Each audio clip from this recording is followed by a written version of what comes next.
Yan, matindi po ang papuri ngayon kay Sara Duterte dahil nga dito sa recertification ng ISO para sa Office of the Vice President. At alam ng karamihan ng mga kababayan natin nag-iisip ng tama na ito pong Office of the Vice President ay na-certify, magkaiba nga daw yun yung certification sa recertification, dahil yung recertification parang na-carry forward lang daw kung ano yung mabuting o mga programang magaganda.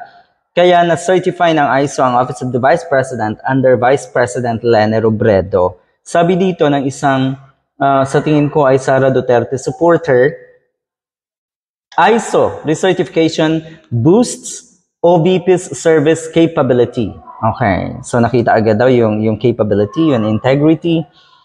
Anyway, wala namang sinabing honesty. Talagang iniiwasan daw ata yung honesty. Yun. Ito daw yung makaka-boost ng capability ng Office of the Vice President under Sara Duterte. Sana, maganda yan dahil sinimulan at iniwan ni Atty. Leni Robredo ang Office of the Vice President na napakaganda ng record. Kaya nga na-certify. Sabi ni Atty. Barry Gutierrez, dapat daw yung credit dito ay kay Atty. Leni Robredo. Don't worry, totoo naman sa mga nag-iisip ng tama, ang credit po talaga ay kay Atty. Leni Robredo. Pero siyempre, doon sa mga utu-utu nating kababayan, at nabilog din ang ulo katulad ni Sara Duterte, paniniwalaan talaga na, oh wow, si Sara Duterte. Hindi nila alam na wala pang nagagawa po ang Office of the Vice President ngayon under kay Duterte. Anong sabi ni Atty. Barry Gutierrez?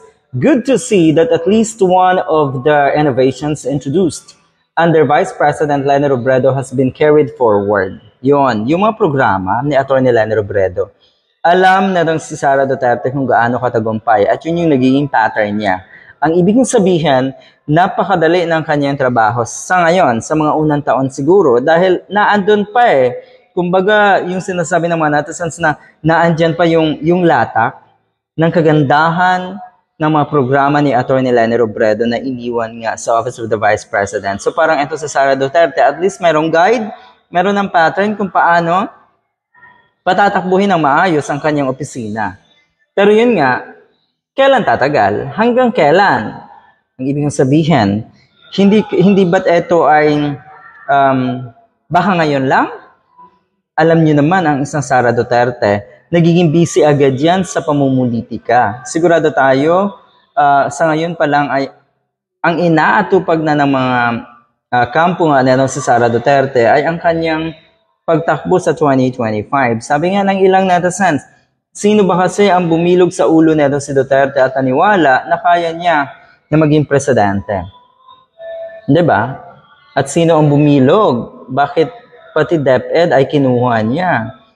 At yung inisip niya na kaya niyang patakbuhin ang ahensya, diba? Nakakagulat din, nakakapagtaka rin. Good luck.